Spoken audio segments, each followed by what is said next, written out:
ఆంధ్రప్రభకు స్వాగతం. నేపాల్. మన పొరుగు దేశమైనటువంటి నేపాల్ మనతో చాలా సత్సంబంధాలున్నాయి. చాలా సాంస్కృతికమైనటువంటి సంబంధాలు కూడా ఉన్నాయి.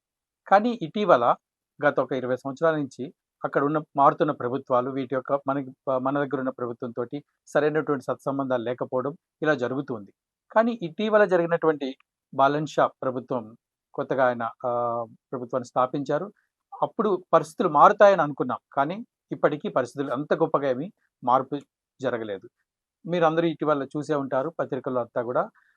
మన ఇండియా నుంచి ఒక వస్తువుని గనక అక్కడ కొనుక్కొని వెళితే ₹100 గనక వస్తువు కొంటే సుమారుగా ₹60-65 టాక్స్ విధించారు నేపాల్ ప్రభుత్వం. సో ఇది ఒక పక్కన జరుగుతుంటే అసలు ఈ బాలన్ షా ప్రభుత్వం అంత సుస్థిరంగా ఏదైతే ఊహించారో అది లేదు. ఇటీవల అక్కడ జరిగినటువంటి ఒక ఆర్థిక మంత్రి తన యొక్క ఆరోపణల్లో అవినీతి ఆరోపణలతోటి అతను మీద కూడా చాలా ఆరోపణలు వచ్చినాయి. ఈ విషయాల గురించి మనం చర్చిద్దాం. మనతో పాటు ఉన్నారు రీసెర్చ్ అనలిస్ట్ శ్రీ ఆదిత్య కృష్ణ గారు. సార్ నమస్కారం అండి. నమస్తే.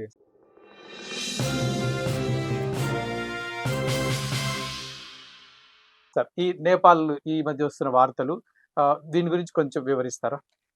సో ఇప్పుడు మనకు తెలిసిందే Balen Shah young man, young fiery blooded man, gen Z protest ద్వారా ఆయన వచ్చారు, రైట్? కానీ దీనికి కొన్ని ఫ్యాక్ట్స్ కొన్ని బయటకి ఎక్కువ పబ్లిక్ లో చెప్పరు, అది మనం మాట్లాడుకుందాం, రైట్? ఒకటి ఏంటంటే మనం ఏం గుర్తుపెట్టుకోవాలి, బాలన్ షా వచ్చే ముందర మనకి కేపీ ఓలీ వీళ్ళందరూ ప్రభుత్వాలు ఉండేది. కేపీ ఓలీ మనకి తెలిసింది ఏంటంటే బాగా చైనాకి క్లోజ్ అవుతూ ఉన్నారు. చైనాకి ఎవరైనా క్లోజ్ అయితే ఒకరికి నచ్చదు. ఎవరు వాళ్ళు? America, right? America by default నచ్చేది కాదు. సో మీరు చూస్తే 2018లో చైనీస్ ప్రెసిడెంట్ షీ జిన్పింగ్ ఆయన వచ్చారు. ఆయన నేపాల్కి వెళ్ళారు. నేపాల్కి వెళ్ళి ఆయన రకరకాల అగ్రిమెంట్స్ పెట్టుకున్నారు, ట్రేడ్ అగ్రిమెంట్స్ పెట్టుకున్నారు, స్ట్రాటజిక్ పార్ట్నర్షిప్స్ పెంచుకున్నారు. ఇది 2018-19లో జరిగింది. జరిగిన తర్వాత మీరు చూస్తే 2020s ఆ టైంలో నేపాల్ ఒక దాదాపు 30 చైనీస్ ఎన్జిఓలు వచ్చి అక్కడ ఎస్టాబ్లిష్ అవ్వడానికి అవకాశం ఇచ్చారు. ఇది అయిన తర్వాత నుంచి చిన్నగా కొన్ని మార్పులు చూడొచ్చు. ఏం మార్పులు చూడొచ్చు అంటే దాదాపుగా 2022 అనుకుంటాను, బాలన్ షా అప్పుడు కాఠ్మండూలోనే ఇక్కడ ఒక మేయర్ లాగా ఫస్ట్ టైం వచ్చారు. ఆయన ర్యాపర్, రైట్? సో ర్యాపింగ్ అంటే ఇక్కడ ఈ పాటలు ఇవన్నీ పాడుతుంటారు స్టైల్గా. సో అది ఒక యంగ్ ఫెలో, అప్పుడు 32 ఏళ్ళు. 2024లో ఆయనకి ఎందుకో యుఎస్ అంబాసిడర్ నేపాల్తో ఒక డిస్కషన్ జరిగింది. ఏం జరిగింది ఎవరికి తెలియదు. ఆయన ఏమన్నారంటే అంటే ఇన్ జనరల్ మేము ఈ టెక్నాలజీ గురించి, ఐటీ గురించి, వీటి గురించి అన్నట్టు ఏదో డిస్కషన్ జరిగింది, అంతే, ఇంకంత మించి ఏం లేదు అన్నట్టు ఏదో అన్నారు 2024లో. 2025లో సడన్ గా ఏదో మార్పులు జరిగి ఇన్ఫాక్ట్ ఇదే టైంలో ఇంకోటి గుర్తుపెట్టుకోవాలి. ఇదే టైంలో ఏం గుర్తుపెట్టుకోవాలంటే 2024 ఆ టైంలో మన దగ్గర రాజ్నాథ్ సింగ్ జీ కూడా ఆయన ఇక్కడ లిపులేక్ పాస్ మనం యాక్సెస్ చేయాలి, కైలాష్ మానసరోవర్ యాత్ర రావాలి అక్కడ అని చెప్పి ఆయన తవాఘాట్ అనే ఏరియాకు ఒక బ్రిడ్జ్ అనేది కట్టి ఒక రోడ్ యాక్సెస్ పెట్టారు. ఇనాగ్రేషన్ జరిగింది. అది జరిగిన మరుక్షణం అప్పట్లో కేపీ ఓలీ ఏం చేశారంటే, బై ద వే మాకు 1816లో సుగైలీ ట్రీటీ అనే ఒకటి జరిగింది బ్రిటిష్ వాళ్ళతో. దాని పరంగా చూస్తే మనం ఈ లిపులేక్ పాస్ మాది అని చెప్పి అప్పుడు ఫస్ట్ టైం క్లెయిమ్ మొదలైంది. ఎప్పుడు 2020s 2022 ఆ టైంలో, రైట్? సో షార్ట్లీ ఆఫ్టర్ ఇది కూడా మన రాజ్నాథ్ సింగ్ జీ కూడా ఇది పెట్టిన తర్వాత కూడా ఇంకా స్పీడప్ అయింది. ఇవన్నీ కొంచెం మనం క్రోనాలజీలో చూడాలి. 2025 అందరికి తెలిసిందే, సడన్ గా నేపాల్ ఉన్న సోషల్ మీడియా మొత్తంలో కూడా నెపో కిడ్స్ అని చెప్పి అవని చెప్పి కేపీ ఓలీ ప్రభుత్వం మీద రకరకాల మాటలు వచ్చాయి. సో అట్ ది సేమ్ టైంలో రకరకాల hash tags go back India ఇవన్నీ కూడా వచ్చాయి. కానీ యూఎస్ మీద ఎవరు మాట్లాడాల. But end of the day ఏం చేశారు, ఒక చాలా వైలెంట్ ప్రొటెస్ట్ అనేది ఫ్యూయల్డ్ బై సోషల్ మీడియా. ఏ social media? Silicon Valley based social media. Facebook లోను, మేజర్లీ ఇన్స్టాగ్రామ్ లోను, టిక్ టాక్ మీద కాదు, ఫేస్బుక్ లోను, ఇన్స్టాగ్రామ్ మీద అండ్ వాట్సాప్ కన్వర్జేషన్స్ ద్వారా బాగా ఫ్యూయల్ అయ్యి బాగా ఫీరీగా వెళ్ళి ఫార్మర్ నేపాలీ ప్రైమ్ మినిస్టర్ మీద కూడా దాడులు జరిగి ఒక ఫార్మర్ నేపాలీ ప్రైమ్ మినిస్టర్ వాళ్ళ ఆవిడని తగలబెట్టి చంపేసేసి ఎంతో వైలెంట్ గా టాపుల్ అనేది చేశారు. యాంటీ కరప్షన్ అని, జెన్జీ అని, సేమ్ బంగ్లాదేశ్ లో యాంటీ కరప్షన్, జెన్జీ ఇవని చెప్పి బంగ్లాదేశ్ లో టాపుల్ చేశారు, ఇక్కడ టాపుల్ చేశారు. ఈ రెండు టాపుల్ చేసిన తర్వాత ఇమ్మీడియట్ గా బాలన్ షా అనే అతను వాళ్ళ గవర్నమెంట్ అనేది ఫార్మ్ అయింది. ఫార్మ్ అయిన తర్వాత నుంచి మనం యాక్చువల్ గా గమనిస్తే కపుల్ ఆఫ్ థింగ్స్ చూడాలి. బాలన్ షా గవర్నమెంట్ ది నేపాల్కి చైనాకి జరిగినటువంటి మల్టిపుల్ ట్రేడ్ డీల్స్ ని ఆయన పాజ్ లో పెట్టారు. ఇంకోటి కేపీ ఓలీ శర్మ ఆయన ఉన్నప్పుడు చైనా నుండి నేపాల్ మీదుగా బెల్ట్ రోడ్ ఇనిషియేటివ్ అనేది ఉంది. నేపాల్ దాటుకుని సెంట్రల్ ఏషియా యాక్సెస్, అది చైనాకి it's very important project trade కి. దాని మీద కూడా ఒక వెరీ కీ ఇండస్ట్రియల్ పార్క్ ఒకటి ఆయన క్యాన్సిల్ చేయించేశారు. ఇంకో విషయం వచ్చేసరికి అప్పట్లో కేపీఓలో కూడా పట్టుకున్నాడు, లిపులేక్ పాస్ ఇండియాది ఒప్పుకోము అని. మనము ఇరాన్ వార్ కంటే కొంచెం ముందర నుంచి మనం ఏం చేసాం, చైనాతో మనం కొంచెం పెంచాలి ట్రేడ్ అని లిపులేక్ పాస్ షిప్కిలా పాస్ హిమాచల్లో, లిపులేక్ పాస్ అంటే ఉత్తరాఖండ్ మీదుగా టిబెట్ లోకి వెళ్తుంది. మూడోది మనము సిక్కింలో మనం నాథులా పాస్ ఇంకా యాక్టివేట్ చేసి ట్రేడ్ పెంచాం చైనాతో. దాంట్లో సడన్ గా అయినా లిపులేక్ పాస్ అనేది ఇది మాది, అప్పట్లో కేపీ ఓలీ కూడా ఇది మాదే అని చెప్పి మ్యాప్ లో పెట్టుకోవడం మొదలు పెట్టారు. ఐరానికల్లీ 2024లో ఆయన యుఎస్ అంబాసిడర్ కలిసినప్పుడు కూడా బ్యాక్గ్రౌండ్ లో ఉండేది ఆ గ్రేటర్ నేపాలీ మ్యాప్ ఉంది. ఆ మ్యాప్ లో కూడా Lipulekh, Limpiyadhura, Kalapani, some parts of Uttarakhand అదంతా కూడా ఈ బాలెన్షా అది క్లెయిమ్ చేసుకున్నట్టు ఉంది అక్కడ. సో అంటే ఎసెన్షియలీ అక్కడ యాంటీ చైనా పాలసీస్ కనబడుతున్నాయి, యాంటీ ఇండియా పాలసీ కనబడుతుంది. దాంట్లోనే మొన్న ఇది దట్ ట్రేడ్ అనేది ఇండియా నుంచి మనం ప్రతి దాని మీద టారిఫ్ వేయాలని ఒక మాట అన్నారు. దానికి మనం కూడా కౌంటర్ లో అట్లా అయితే మేము కూడా మీకు ఫ్యూయలింగ్ ఇక్కడ అలో చేయమన్నాం. ఇప్పుడు గుర్తుపెట్టుకోవాలి, నేపాల్కి వచ్చేది ఆల్మోస్ట్ 100% ఆయిల్, గ్యాస్ ఏదున్నా కూడా భారత్ నుంచి వెళ్తుంది. మెజారిటీ వాళ్ళకి గుడ్స్ మన నుంచి వెళ్తుంది. కానీ నేపాలీలో ఒక సెగ్మెంట్ ఉన్న మైండ్ సెట్ ఏంటి, ఇండియా ఏమైనా ఫేవర్ చేస్తుందా మాకు, ఇండియా ఏమైనా ఫ్రెండ్షిప్ కోసం చేస్తుందా, వాళ్ళు ఇవ్వాలి కాబట్టి ఇస్తున్నారు, వాళ్ళు ఇవ్వకపోతే చైనా ఇస్తుంది అని చెప్పి ఆ మూడ్ లో కొంతమంది ఉన్నారు. దాంట్లో బాలెన్షా కూడా ఒక మనిషి. సో బాలెన్షా ఇంకొక వెరీ ఇంపార్టెంట్ పని ఏం చేశారంటే, మొన్ననే యుఎస్ మిలిటరీ బేస్ నేపాల్ లో ఎస్టాబ్లిష్ చేయడానికి ఆయన సైన్ అప్ చేశారు. అది చైనా పెద్ద థ్రెట్ గా భావిస్తుంది, కానీ అది ఈయన యాక్సెప్ట్ అయితే చేయించారు. ఇప్పుడు రీసెంట్ గా మనం తెలిసిందే, ఫ్యూ డేస్ బ్యాక్ తెలిసింది ఏంటి, మన వైపు నుంచి మనకి ఎక్స్టర్నల్ అఫేర్స్ నుంచి విక్రమ్ మిస్త్రీజీ, ఆయన ఐ థింక్ ఫారిన్ సెక్రటరీ, ఆయన నేపాల్కి వెళ్ళి మీతో ఈ లిపులేక్ పాస్ మీద డిఫరెన్సెస్ గురించి మాట్లాడదామని వెళ్తే ఫస్ట్ ఒప్పుకున్న అతను, తర్వాత ఆయన నేను కలవనని చెప్పి నాతో సమానంగా ఉన్న మనిషిని కలుస్తాను, నేను వీళ్ళని కలవను అన్నాడు. మరి ఆయనతో సమానం అంటే మేబీ మనం కూడా ర్యాపర్స్ పంపించాలేమో, యోయో హనీ సింగ్, మనకి ఇక్కడ రోల్ రీడ్ అని ఉంటారు మంచి ర్యాపర్ అని, వీళ్ళని పంపించేంత చర్చలు పెట్టించాలో ఏమో మనం నాకైతే తెలియదు. ఆయన అయితే నాకు ఈక్వల్ ఫెలోని కావాలంటారు. సో ఇది ఓవరాల్. సో ఓవరాల్ బాలెన్షా గురించి మనం చెప్పాలంటే, చైనాకి యాంటీగాను చేస్తున్నాడు, ఇండియాకి యాంటీగాను చేస్తున్నాడు, ఒకరికి ప్రోగా చేస్తున్నాడు యుఎస్ కి మాత్రమే. ఇన్ఫాక్ట్ మనం గుర్తుపెట్టుకోవాలి, యుఎస్ జెన్జీ ప్రొటెస్ట్ మొదలవ్వక ముందరే కేపీ ఓలీ ఈ యుఎస్ బేస్డ్ యాప్స్ అని బ్యాన్ చేయించాడు. దానికి వ్యతిరేకంగా భయంకరంగా పెరిగి అక్కడ మళ్ళా వాళ్ళు స్టార్ లింక్ నెట్వర్క్స్, యుఎస్ వాళ్ళ స్టార్ లింక్ నెట్వర్క్స్ ఏమని వాడుకొని, విపిఎన్స్ వాడుకొని అవి యాక్సెస్ చేసుకొని అప్పుడు గవర్నమెంట్ టాప్ అయింది. సో ఇది కాంటెక్స్ట్ ఆఫ్ ద డిస్కషన్ మనం గుర్తుపెట్టుకోవాలి. అంటే ఇది ఏంటి పరిస్థితి, ఏంటి దాన్ని ఎట్లా పరిష్కరించబోతుంది? సో లిపులేక్ పాస్ గురించి మన బేసిక్ సింపుల్ కొంచెం నేపాల్ హిస్టరీ చాలా సింప్లిస్టిక్ టర్మ్స్ చెప్తాను. నేపాల్ ఇంతకు ముందర బిఫోర్ 1750s అనుకోండి, 1757 లో ఆ టైంలో అప్పుడే మనకు కూడా బ్యాటిల్ ఆఫ్ ప్లాసీ ఇవన్నీ జరుగుతుంది, బ్రిటిష్ వాళ్ళు ఆక్రమించుకుంటున్నారు అప్పుడే 1757 లో మొదలైంది. ఆ టైంలో నేపాల్ లో చూస్తే రకరకాల సామ్రాజ్యాలు ఉన్నాయి. సో ఒక చోట ఏంటంటే 22 కింగ్డమ్స్ ఉన్నాయి, ఇంకో చోట 24 కింగ్డమ్స్ ఉన్నాయి, 2-3 కన్సాలిడేటెడ్ కింగ్డమ్స్ ఉన్నాయి, అట్లా ఉండేది. దాంట్లో చిన్నగా ఏంటంటే, చిన్నగా కాత్మండు ఆ ఏరియాలో గోర్ఖా వాళ్ళ ఆర్మీ చిన్నగా పెరుగుతూ వచ్చారు అక్కడ. అక్కడ షా డైనాసిటీ అక్కడ పెరుగుతూ వచ్చింది. వాళ్ళు అక్కడ పెరుగుకుంటూ అగ్రెసివ్ గా ఎక్స్పాండ్ అయ్యి ఆల్మోస్ట్ నేపాల్ మొత్తాన్ని యూనిఫై చేసింది వాళ్ళు. సో అరౌండ్ 1750, 1760s లో బాగా ఈ గోర్ఖా, ఈ షా డైనాసిటీ మొత్తం అక్కడ యూనిఫై చేశారు. దాంట్లో కూడా వాళ్ళకి ఒక మిలిటరీ కమాండర్ ఉండేవాడు, అమర్ సింగ్ థాపా అని చెప్పి ఒక మిలిటరీ కమాండర్ ఉండేవాడు. ఆయన ఏం చేశారు, ఒక అగ్రెసివ్ ఫామ్ లోకి వెళ్ళి నేపాలే కాకుండా కొండల ప్రాంతాలు దిగి ఆయన చిన్నగా ప్లెయిన్స్ లోకి రావడం మొదలయ్యారు, ఉత్తరాఖండ్ లోకి రావడం మొదలయ్యారు. ఉత్తరాఖండ్ మనకి ఇవాళ కూడా తెలిసిందే, మేజర్ గా 2 ప్రాంతాలు, కుమావును, గర్వాల్, ఇవి 2 ప్రాంతాలు ఉన్నాయి. ఆ ప్రాంతాలు కూడా చిన్నగా ఆయన కాంక్వెస్ట్ లాగా చేయడం మొదలు పెట్టారు. కొంతమంది అంటారు కదా, హిందూ రాజులు ఎప్పుడు ఎక్స్పాన్షనిజం చేయలేదంటే నిజం చెప్పాలంటే that is not true. It sounds good కానీ it is not true. Kashmir లో లలితాదిత్య ముక్తపీఠ ఆయన కూడా కాంక్వెస్ట్ మోడ్ లో సెంట్రల్ ఏషియా దాకా వెళ్ళారు. అట్లాగే నేపాల్ వేరే దేశంగా భావించకండి, సివిలైజేషన్ వాళ్ళు కూడా మన వాళ్ళే, హిందువులే వాళ్ళు కూడా. సో అక్కడ ఉండి అమర్ సింగ్ థాపా దాంట్లో షా డైనాసిటీ వాళ్ళు కూడా ఇటువైపు అగ్రెసివ్ గా వచ్చారు. కానీ బ్రిటిష్ ఇండియా వాళ్ళు ఎప్పుడు క్లారిటీగా ఉన్నారు, మా రైల్ రోడ్ ఎక్కడ దాకా వెళ్తుంది అది మొత్తం మాదే. సో వాళ్ళు రైల్ రోడ్ అప్పటి టెక్నాలజీతో ఇంటి వాళ్ళకి ప్లేన్స్ దాకా వెళ్ళేది. అందుకని మీరు చూడండి, అస్సాం దాకా వెళ్ళారు, మణిపూర్, మిజోరాం, హిల్ ఏరియా మొత్తం వాళ్ళు మాకు అక్కర్లేదని అదే వాళ్ళ మనకి ప్రాబ్లమ్ అయి కూర్చుంది. రైట్, వాళ్ళంతా ఒక సెపరేట్ ఐడెంటిటీ లాగా తయారు చేశారు, ఇన్నర్ లైన్ పర్మిట్ పెట్టి భారత్ డీలింగ్ చేసేసారు. ఎందుకంటే వాళ్ళు ఏమంటారు, కొండ ప్రాంతాల్లో మనం ఏం చేసుకుంటాం అనుకున్నారు, వరిని ఇక్కడంతా రకరకాల రిసోర్సెస్ ఇవన్నీ ఉన్నాయని చెప్పి ఇప్పుడు అనుకుంటున్నాం. కానీ అప్పట్లో అస్సాం దాకా ట్రైన్ వచ్చింది కాబట్టి అస్సాం దాకా మంది, మిగతా వాళ్ళతో అగ్రిమెంట్స్ అంతే. నేపాల్ కూడా ఉత్తరాఖండ్ మాది, ప్లేన్స్ అవి, కొండ ప్రాంతాలు మేము టచ్ అయింది. సో అమర్ సింగ్ థాపా వాళ్ళు వస్తుంటే అప్పుడు ఫైనల్ గా బ్రిటిష్ వాళ్ళు ఇదేంటి మీరు వస్తున్నారని అప్పుడు ఆంగ్లో నేపాల్ వార్స్ అనేది జరిగింది. 1814, 1815, 1816 ఈ 2 to 3 years వార్ జరిగింది.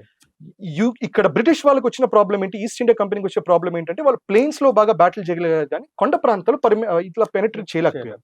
అక్కడ వాళ్ళకి గోర్ఖా వాళ్ళకి బాగా స్ట్రాంగ్ పాయింట్ అయిపోయింది. కానీ చిన్నగా రోడ్స్ తయారు చేసి క్యానన్స్ పెట్టుకొని క్యానన్స్ బాగా దాడులు చేశారు. దాంతో ఫైనల్ గా నేపాల్ వాళ్ళు సరే ఆగు, let us have a treaty అని ట్రీటీ ఆఫ్ సుగౌలి అని చెప్పి అప్పుడు రాసుకున్నారు. ఆ ట్రీటీలో ఏమన్నారు, ఈ కొండ ప్రాంతాల మొత్తం మీది, సరే కొన్ని చోట్ల ప్లెయిన్స్ కొండ ప్రాంతాలు ఇవి ఇక్కడ తెరై అంటారు. తెరై అంటే ఈ రీజన్, ఈ ప్లెయిన్స్ రీజన్స్ అంతా కొంచెం కన్ఫ్యూజన్ మీద ఒక పని చేద్దాము. అక్కడ కాళీ నది అని ఒకటి ఉంటుంది.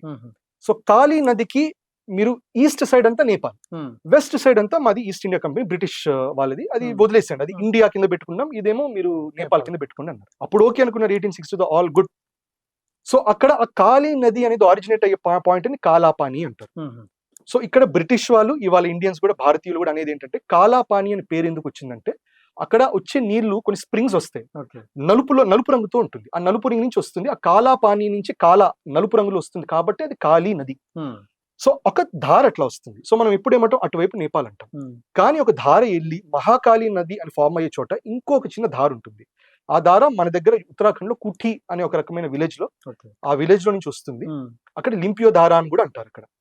అక్కడి నుంచి కూడా ఒక స్ట్రీమ్ వస్తుంది. సో మనం ఏమంటాం, కాలాపాని అనేది ఆరిజిన్, అక్కడ నుంచి కాళీ నది అంటాం. ఇప్పుడు నేపాల్ వాళ్ళు ఏమంటారు, కాదు అక్కడ లింపియో ధార దగ్గర నుంచి కూడా ఒక ధార ఉంది కదా, అక్కడ నుంచి మాది. సో ఒక ట్రై జంక్షన్ ఫామ్ అవుతుంది. ఇట్లా లింపియో ధార, కాలాపాని ఇక్కడ మహాకాళి దగ్గర ఫామ్ అయ్యి వెళ్తుంది. సో ఈ ట్రై జంక్షన్ ఏముందో ఇది మాది అని నేపాల్ వాళ్ళు అప్పట్లో అంటే, అది ఇన్ఫాక్ట్ 1816 కాకుండా 1819 అడిగారు. అప్పుడు బ్రిటిష్ వాళ్ళు అంత సీన్ లేదు నీకని చెప్పేసి వాళ్ళు సైలెంట్ అయిపోయారు. మళ్ళీ అప్పుడు మనం 1947 మనకి ఇండిపెండెన్స్ వచ్చినప్పటి నుంచి మనం ఏం చేస్తాం, 1950s నుంచి లిపులేక్ అనేది ట్రై జంక్షన్ లో వస్తుంది. లిపులేక్, కాలాపాని అండ్ లింపియోధర్. ఇప్పుడు లిపులేక్ పాస్, ఇప్పుడు మనం అంటాం కదా, ఇప్పుడు టిబెట్కి వెళ్ళాలి, కైలాష్ మానసరు యాత్ర వెళ్ళాలంటే మనం లిపులేక్ పాస్ లేకపోతే నతులా పాస్ వాడతాం, లేకపోతే నేపాల్ గంజ్, అక్కడ నేపాల్ లోపల హిల్సా అని ఉంటుంది, సిమికోట్ హిల్సా అని, దాని నుంచి వెళ్తాం. దీని ద్వారానే వెళ్ళాలా, వేరే దారులు లేవా అంటే నిజం చెప్పాలంటే లేవు. ఎందుకు లేవు అంటే చాలా హై ఆల్టిట్యూడ్ మౌంటైన్స్ ఉంటాయి, 15,000 feet 16,000 feet అంత హై ఆల్టిట్యూడ్స్ లో సడన్ గా ఏమవుతుందంటే కొండ ప్రాంతాలు డిప్ అవుతాయి, వాటిని పాసెస్ అంటారు. అదొక 10,000 కో 8,000 కో 12,000 కో డిప్ అవుతుంది. సో అందుకని దాని లోపలే మనకి అవకాశం ఉంటుంది వెళ్ళటానికి. అట్లాంటి ఒక పాస్ లిపులేక్ పాస్, ఇంకో పాస్. సో ఇటుపక్క 16,000 feet ఉంటుంది, మధ్యలో 10 to 11,000 feet డిప్ అవుతుంది, అది లిపులేక్ పాస్, అది నాతులా పాస్. అందుకని అది కాకుండా వేరే ఆప్షన్ లేదు, రైట్. సో అందుకని మన క్లెయిమ్ ఏంటి, ఇది మనది. At the same time Nepal వాళ్ళ క్లెయిమ్ ఏంటి, ఇది మాది అని, రైట్. ఇప్పుడు మనకి ఏంటంటే చైనా కూడా మీరు చూస్తే దీని మీద కమెంట్ చేయాలి, ఎందుకంటే ఇండియాకి చైనాకి ట్రేడ్ మధ్యలో ఇప్పుడు Lipulekh pass is very important for us. మన కైలాష్ యాత్ర కూడా ల్యాండ్ రూట్ అనేది లిపులేక్ ఇస్ లిటరలీ నాతులా కాకుండా Lipulekh is only, and Lipulekh is a closer route Kailash కి. మనం ఎట్టి పరిస్థితుల్లో అది ప్రొటెక్ట్ చేయాలి, ఇది తెలుసుకొని. సో అందుకనే కేపీ ఓలీ ఉన్నప్పుడు గుర్తుపెట్టుకోవాలి, చైనా ఏం చేశారు, ఆ సుగోలి ట్రీటీని వాడండి, వాడి లిపులేక్ మాదే, టచ్ చేయకుండా అప్పట్లో అనిచ్చారు. అదే ఇవాళ యుఎస్ వాడుతుంది. కానీ China at the same time వాళ్ళకుండే బార్డర్స్ మెక్మాహన్ లైన్ అనేది 1916 లో షిమ్లా అగ్రిమెంట్ లో రాసుకున్నాం. వాళ్ళు ఏమంటారు, మెక్మాహన్ లైన్ మేము ఒప్పుకోమంటారు, కానీ నేపాల్కి ఏమంటారు, మీరు ఆ సుగోలి ట్రీటీ మాట్లాడని అంటారు. సో చైనాకి వచ్చేసరికి మేము ఆ అగ్రిమెంట్ అది బ్రిటిష్ టైం, అది టిబెట్ వాళ్ళు వేరు, మాకు సంబంధం లేదంటారు. కానీ ఇది కూడా బ్రిటిష్ టైమే, ఇది కూడా వేరే కింగ్స్ టైమే. ఆ టైంలో కూడా ఇంకా సావరెనిటీ రాలా ఇండియాకి. సో అది ఇక్కడ నేపాల్ అయితే మీరు అదే పుష్ చేయండి అంటారు, కానీ చైనా ఒప్పుకోదు. అదే డాక్టరీన్ ని ఇప్పుడు ఇవాళ యుఎస్ గవర్నమెంట్ లో పవర్కి వచ్చిన తర్వాత అప్పట్లో చైనా వాడిన అస్త్రాలే మన మీద ఇవాళ వాడుతున్నారు. సో ఎసెన్షియల్ గుర్తుపెట్టుకోవాలి, ఎప్పుడైనా మీరు చూస్తాం నక్సల్ స్టైల్ ఆఫ్ అటాక్ కూడా చూస్తాం, నక్సల్ అయినా ఎవరైనా కూడా, లేకపోతే అల్ ఖైదా వాళ్ళని ఎవరైనా కూడా ఎప్పుడైనా ఒక మిలిటరీ దాని మీద అటాక్ చేసిన తర్వాత, పోలీస్ ఒక పోస్ట్ మీద అటాక్ చేసిన గన్స్ అని తీసుకొని వాడతారు కదా, సేమ్ అట్లాగే యుఎస్ వెళ్ళి ఒక Chinese strong hold of Nepal ని అటాక్ చేసుకుని వాళ్ళకున్న అస్త్రాలని మన మీద వాడుతున్నారు ఇవాళ. సో అంటే పూర్తిగా ఓలీ శర్మ గారు వచ్చి ఆయన వచ్చి పూర్తిగా చైనాకు అనుకూలంగా కమ్యూనిస్ట్ వెళ్ళిపోయారు. ఇటు వచ్చేసరికి ఈయనేమో పూర్తిగా యుఎస్ కి, మీరు చెప్తున్న ప్రకారం అయితే ఒక 10-12 సంవత్సరాల నుంచి జరుగుతున్నటువంటి ఒక కుట్ర. ఇప్పుడు ఈ దశలో ఇప్పుడు బాల్షన్ ప్రభుత్వం ఏంటి, దాని పరిస్థితి ఏంటి వాళ్ళది అంటే, బహుశా ఒక 6 నెలలు ఎంతో అవుతున్నట్టుంది ఆయన ప్రభుత్వాన్ని స్థాపించి. అక్కడ కొన్ని సమస్యలు ఉన్నాయి, అక్కడ వ్యతిరేకత వస్తుందని అన్నారు కదా, ఇప్పుడున్న ప్రస్తుత పరిస్థితి ఏంటి ఆయన ప్రభుత్వం మీద? సో జనరల్ గా ఆయన మీద ఏంటంటే ప్రస్తుతానికి యంగ్ జనరేషన్ ఇంకా సపోర్టివ్ గానే ఉన్నారు. ఎందుకంటే కేపీ ఓలీ ఉన్నప్పుడు బాగా కామ్యూనిస్ట్ సిద్ధాంతాలు వచ్చాయి. బై డిఫాల్ట్ కామ్యూనిస్ట్ సిద్ధాంతం అనేది హిందూ సివిలైజేషన్ అనేది ఎక్కువ మ్యాచ్ అవ్వదు, రైట్. హిందూ సివిలైజేషన్ వచ్చేసరికి ఇప్పుడు వాళ్ళు మౌంట్ ఎవరెస్ట్ అని ఉంటుంది, వాళ్ళు సాగర మాత అంటారు, తల్లిలాగా భావిస్తారు. కామ్యూనిస్ట్ సిద్ధాంతంలో ఏ కొండ ప్రాంతాన్ని లేకపోతే ఏ కొండని ఏ నదిని దేని వాళ్ళు అమ్మలాగా భావించారు, అవన్నీ resources to be used. By default సిద్ధాంతం డిఫరెన్స్ ఉంది, అందుకని కేపీ ఓలీకి ఎనీవే అగేన్స్ట్ ఉన్నారు. కేపీ ఓలీని పడగొట్టేసేసి ఇతను వచ్చాడు. సో దీనివల్ల చాలా సపోర్ట్ అనేది ఉంది. So at the same time మనం 2 గుర్తు పెట్టుకోవాలి, అక్కడ పొలిటికల్ సినారియో ఒకటి, సివిలైజేషన్ సినారియో ఇంకోటి. మనకు కూడా కోపం వస్తుంది, నేపాల్ వాళ్ళు ఎట్లా చేస్తున్నారు అట్లా చేస్తున్నారు, కానీ గుర్తు పెట్టుకోవాలి end of the day civilisational గా నేపాల్ అయినా మనమన్నా అందరం ఒకటే. సో ఎక్కడి నుంచి ఈ హిమాలయాలు వస్తాయి, హిమాలయాల నుంచి హిందూ సాగరం దాకా మొత్తం Bharat, right. So civilization confuse చేయొద్దు, నేపాల్ వాడు మన వాళ్ళే. ఇవాళ కూడా మన వాళ్ళే, రైట్? ఇన్ఫాక్ట్ మనకి చాలా మటుకు ఓపెన్ బార్డర్ అగ్రిమెంట్ ఉంది వాళ్ళతో. ఆ ఓపెన్ బార్డర్ అగ్రిమెంట్ ని ఇప్పుడు యుఎస్ ఇవన్నీ చిచ్చులు పెడుతుంది. ప్రస్తుతానికి ఆయనకు మ్యాండేట్ ఉంది, కానీ నిజం చెప్పాలంటే భారత్ తలుచుకొని భారత్ ఐరన్ విల్ తో చేయాలంటే నేపాల్ అంత పెద్ద విషయం ఏం కాదు. ఇన్ఫాక్ట్ నేపాల్ని ఎట్లాగొట్లా అణిగి మనకు ఉండేటట్టు చేసే పవర్ మనకుంది, విల్ ఒకటి ఉండాలి. సో నిజంగా మోదీ ప్రభుత్వం తలుచుకుంటే దాన్ని గట్టిగా థ్రాటిల్ చేయొచ్చు. అక్కడ ఉన్న ప్రజల మధ్యలో కూడా డెఫినెట్ గా ఒపీనియన్ అనేది మార్చచ్చు డెఫినెట్ గా. సో అది మరి ఎందుకు ఇంకా మనం మోడ్లోకి వెళ్ళలేదో మనకి ఇంకా తెలియదు. దానికి ఒక కారణం ఏంటంటే నేపాల్ వాళ్ళు ఏమంటారంటే లిపులేక్ రిలేటెడ్ వచ్చేసరికి మనం డిప్లొమాటిక్ గా మాట్లాడుకుందాం అన్నారు. సో మనం కూడా fine, we are also okay with diplomacy అన్నాం. కానీ వాళ్ళు డిప్లొమసీ లైన్ అనేది దాటితే మాత్రం మనం కూడా కొన్ని డిఫికల్ట్ డెసిషన్స్ డెఫినెట్ గా తీసుకోవాల్సిందే. ప్రభుత్వం వద్దనుకున్నా వాళ్ళు తీసుకోవాల్సిందే. మనకు తెలిసిందే, అప్పట్లో మనం దురంధర్ సినిమాలో కూడా చూసాం. అది ఫ్యాక్ట్, అది ప్రొపగండా కాదు ఈ విషయం. అట్లీస్ట్ అంటే ఏది ప్రొపగండా ఇది కాదు చర్చించకపోయినా ఈ ఇల్లీగల్ మనీ నోట్స్ అనేది చాలా మటుకు ఫ్లో అయ్యేది నేపాల్ నుంచి. అది నేపాల్ వాళ్ళకి చాలా మటుకు తెలిసినా కూడా కేపీ ఓలీ శర్మ వాళ్ళు చైనా డైరెక్షన్స్ మీద లెట్ ఇట్ ఫ్లో అన్నట్టు వదిలేశారు. అదొకటి ఇష్యూ అయింది. ఇంకోటి టెర్రరిస్ట్ ఇన్ఫిల్ట్రేషన్ కూడా పాకిస్తాన్ బార్డర్ సీల్డ్ గా ఉంది. వెస్ట్ బెంగాల్ దగ్గర మనకి ఇంటెలిజెన్స్ కమ్యూనిటీ చాలా యాక్టివ్ గా ఉంటుంది. సో దానివల్ల వాళ్ళు నేపాల్ ని ఓపెన్ బార్డర్స్ వాడుకొని నీట్ గా పంపిస్తుంటారు. సో ఎనీవే ఇదంతా జరుగుతుంది, రైట్? సో మనం చాలా మటుకు అక్కడ ఫర్ సమ్ రీజన్ మనం ఐరన్ ఫిస్ట్ తో చేయాలి, సివిలైజేషన్ వాల్యూస్ ని రెస్పెక్ట్ చేసి. ఇంకోటి గుర్తుపెట్టుకోవాలి, బాలెన్ షా వాళ్ళది ఈ జెంగ్జీ ప్రొటెస్ట్ జరిగినప్పుడు పశుపతినాథ్ మందిర్ మీద కూడా దాడులు జరిగాయి. సో అదేమి హిందూ రివల్యూషన్ ఏం కాదు అక్కడ. ఇప్పుడు ఇన్ఫాక్ట్ ఇప్పుడున్న హిందూ కమ్యూనిటీ ఏమంటుందంటే అక్కడ మొనార్కీని మళ్ళీ తీసుకురండి అనే ఒక మాట వస్తున్నది. సో అప్పట్లో వాళ్ళు 2001లో జరిగింది అక్కడ ఒక మెసాకర్ జరిగింది. మెసాకర్ జరిగి రాయల్ ఫ్యామిలీ 9 మందిని చంపేశాడు. అక్కడ ప్రిన్స్ ని చంపేసి ఆయన చంపేసుకుని కొంతమంది అంటారు, కొంతమంది ఏమంటారు దాని వల్ల కుట్ర ఉంది, అది జ్ఞానేంద్ర షా ఆయన కుట్ర చేయించారు, ఎందుకంటే ఆయన ఫ్యామిలీకి ఏం జరగకుండా మిగతా వాళ్ళందరూ లేపిస్తారు కొంతమంది అంటారు. ఇంకొంతమంది ఏమంటారు కమ్యూనిస్ట్ వాళ్ళు చేయించారని కూడా అంటారు. కానీ ఏదో ఒకటి, కానీ అప్పటి నుంచి మాత్రం అక్కడ ప్రభుత్వం అస్థిరత మాత్రం మొనార్కీ కొంచెం వచ్చింది. మొనార్కీకి వ్యతిరేకత కామ్యూనిస్ట్ వాళ్ళు పట్టుకొచ్చారు. సో మొనార్కీ పక్కన తప్పుకుంది.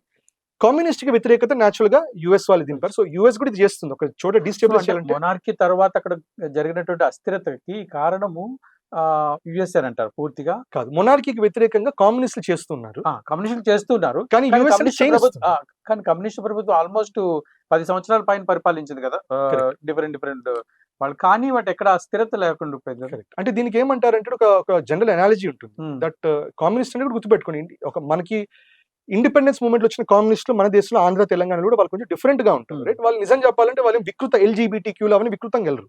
They are communist in terms of social justice, అందరికీ ఈక్వాలిటీ ఉండాలి. తర్వాత వచ్చిన కొన్ని స్ట్రెయిన్స్ ఆఫ్ మావోయిస్ట్ నుంచి వచ్చిన స్ట్రెయిన్స్ ఆఫ్ కమ్యూనిజం కొంచెం వేరుగా ఉంటుంది.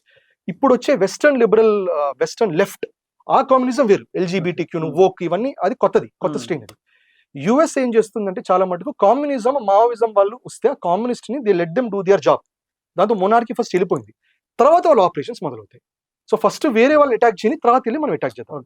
పొలిటికల్ అనాలజీలు చెప్పాలంటే కొంతమంది అంటారు బీజేపీ స్ట్రాటజీ కూడా ఏంటి, ఒక రీజనల్ పవర్ ని డైరెక్ట్ గా కొట్టాలంటే సమ్ టైమ్స్ కొన్ని చోట్ల నాట్ ఎవ్రీ ప్లేస్ ఏదో ఒకటి చేసి కాంగ్రెస్ రావాలి. కాంగ్రెస్ వచ్చి అక్కడ రీజనల్ అలయన్స్ ని బ్రేక్ చేసి రీజనల్ పార్టీస్ ని అక్కడ డిఫీట్ చేసిన తర్వాత అప్పుడు కాంగ్రెస్ ని బీజేపీ కొంచెం హెడ్ ఆన్ వెళ్తాం కొంతమంది అంటారు, ఎంతవరకు కాదు పక్కన పెడతాం.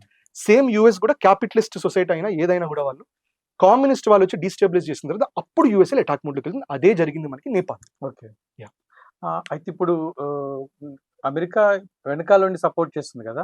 సో ఇండియా కనుక ఒకవేళ కనుక కొంచెం అగ్రెసివ్ గా వెళ్తే అమెరికా డైరెక్ట్ గా మనకి అటాక్ చేసే అవకాశం ఉంది. 100% వాళ్ళు డెఫినెట్ గా చేస్తారు. నేపాలీ సెంటిమెంట్ మనకి అగేన్స్ట్ గా చేస్తారు, మన సోషల్ మీడియా మనం వ్యతిరేకంగా పెడతారు. మణిపూర్ ఆ ఏరియాస్ అన్ని ఇంకా కొంచెం లైట్ అప్ చేస్తారు. చాలా మందికి యాక్టివ్గా ఉన్నారు వాళ్ళు అక్కడ. ఇక్కడ సౌత్ లో ఆల్రెడీ ఇప్పుడు ఏమైంది, ఇప్పుడు మొన్న ఎలక్షన్స్ వల్ల నార్త్ బీజేపీ లాగైంది, south by and large Congress లాగైంది. కాంగ్రెస్ చేసినా చేయకపోయినా వెస్ట్ వాళ్ళ నరేటివ్ నడుపుతారు, ఇప్పుడు యుఎస్ వాళ్ళ నరేటివ్ నడుపుతారు. ఏమని చూసావా, నార్త్ సౌత్ ఒక డివైడ్ అనేది ఉంది, రెండు వేరు ప్రాంతాలుగా ఉన్నాయి. ఏదో ఒక రోజు ఒక సెపరేట్ సౌత్ ఇండియా వస్తుందేమో. కాంగ్రెస్ చేయకపోయినా కూడా యూఎస్ చేయిస్తుంది, రైట్? సో ఇవన్నీ వాళ్ళకి రకరకాల అస్త్రాలు ఉన్నాయి. సో దానివల్ల మనం చాలా కేర్ఫుల్ గా ట్రెడ్ అవ్వాలి. సో దానిపైన ఏంటి, మనం ట్రేడ్ రకరకాల ప్యాక్స్ పెట్టుకొని యూఎస్ తో మనం కూడా గ్రో అయ్యే ప్రయత్నాలు ఉన్నాయి. అందుకని యూఎస్ తో మనం ఎక్కువ తగాదా పెట్టుకోదలుచుకోలే, చైనాతోనూ తగాదా పెట్టుకోదలుచుకోవట్లే. కానీ నేపాల్కి వచ్చేసరికి మనం ఏం చేయాలంటే అక్కడ కోవర్ట్ గా సివిలైజేషన్ గా వాళ్ళల్లోనే మనం ఒక గేమ్ అనేది ఆడాల్సి వస్తుంది. దానికి రా చేస్తుందా ఎవరు చేస్తారో తర్వాత తెలియాలి, చూడాలి. సో చాలా సంతోషం, మీ విలువైన సమయాన్ని మాకు కేటాయించారు. ఇది మీరు విన్నారు కదా, నేపాల్కి సంబంధించిన లేటెస్ట్ ఇన్ఫర్మేషన్, ఆదిత్య కృష్ణ గారి అనాలిసిస్.